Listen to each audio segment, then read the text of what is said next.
Bonjour, je m'appelle Ariane Lee Simard-Côté. Je travaille à monter un sommet du design à Paris pour un grand lancement d'une stratégie cadre mondiale sur le design durable. Donc voilà, moi je suis passionnée par les arts, les affaires, qui m'a menée aussi au design. Et donc on fait un grand événement sur Paris à l'espace Grande Arche à La Défense.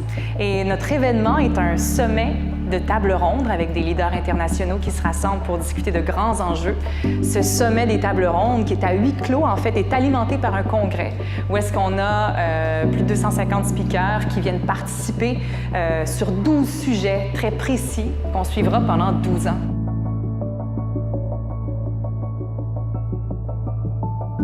Alors, je crois que le partenariat entre le Sommet du Design et Smart Pixel est pertinent puisque, bon, déjà, on est une boîte montréalaise. Le sommet se passant à Paris, on est quand même une boîte québécoise et canadienne, entre guillemets. Et puis, on est très fiers de représenter aussi Montréal à l'international. Et puis, bien sûr, Montréal est un hub technologique important. C'est une pépinière à talents. Il y a des gens qui viennent de partout pour faire des projets innovants ici. Donc, on est très conscient de ce hub-là. On veut le faire rayonner à l'extérieur.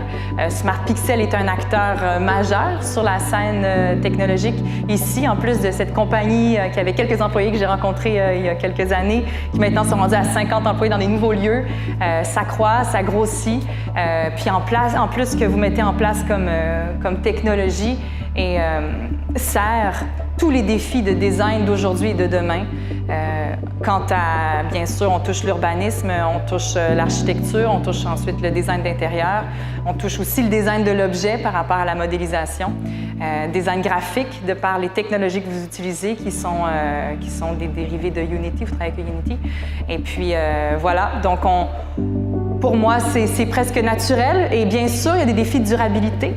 Et on va se poser ces questions-là sur Paris. Comment est-ce qu'on peut faire notre pas? Comment est-ce que Smart Pixel aussi peut avoir un processus engagé en termes de durabilité sur 12 ans?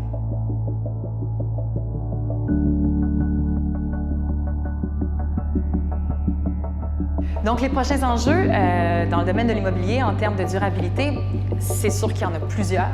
Je ne sais pas si vous êtes la meilleure personne pour parler des plus grands enjeux parce qu'il y a des gens, il y a des PhD, il y a des gens qui passent leur vie à étudier ces défis-là. Puis d'ailleurs, c'est pour ça qu'on les invite au sommet pour qu'ils viennent en discuter. Mais de ce que je connais aussi, c'est en termes de l'urbanisme galopant qui fait qu'on construit.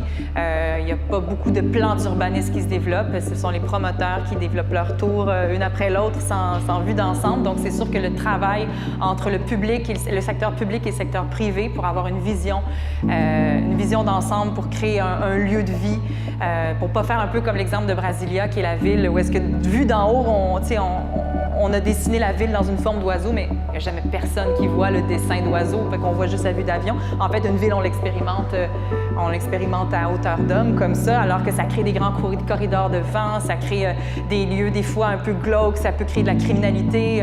Donc, il y a des difficultés réelles qui sont générées par des mauvais designs, des mauvaises conceptions.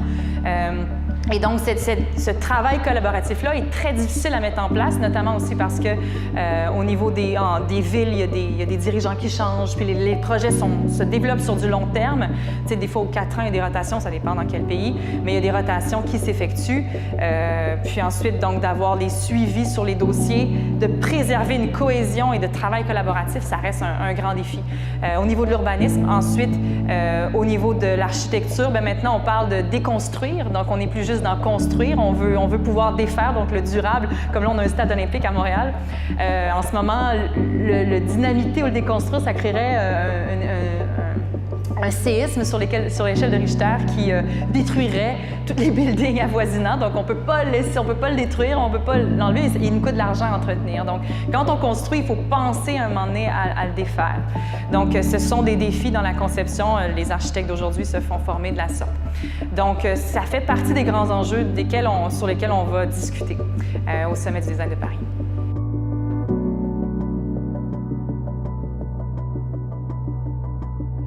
Alors, au niveau des technologies de la 3D, moi, je raccroche ça en termes de durabilité. C'est vraiment le lien avec la capacité de visualisation d'un univers qui n'existait pas, donc qui traite de l'immatériel ou qui était dans notre tête ou sur une feuille de papier et qui va devenir réel à partir du moment où on en crée un immeuble, où on en crée des objets.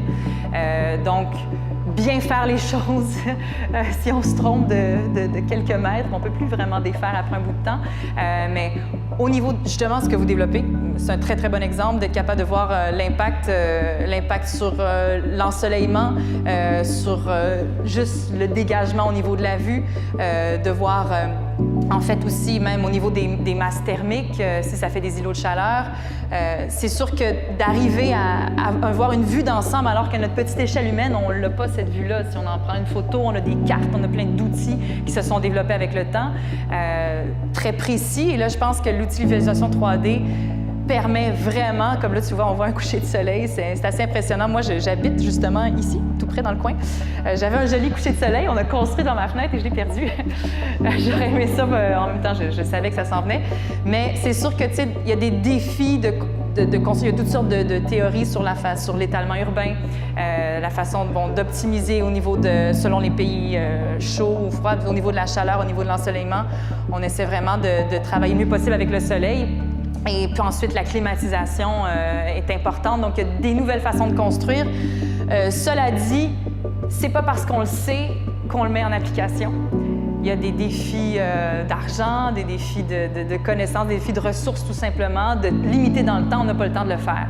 C'est une série de défis que je pense que les concepteurs d'aujourd'hui et de demain, plus on leur donne des outils comme ceux-là à disposition, même ce qui s'en vient avec les, je ne sais pas si je cherche ici, voir si on en voit, mais au niveau des casques de réalité virtuelle, réalité augmentée, bien sûr, on design maintenant de plus en plus dans le monde virtuel, dans le monde irréel.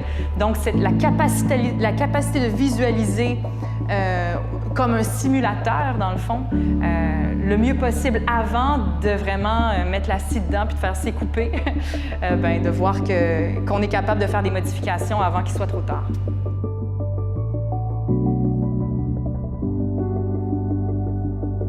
Smart Pixel collaborant en fait en étant partenaire sur la table outils et innovation. C'est grâce à Smart Pixel aussi qu'on est capable de tenir une de ces tables rondes.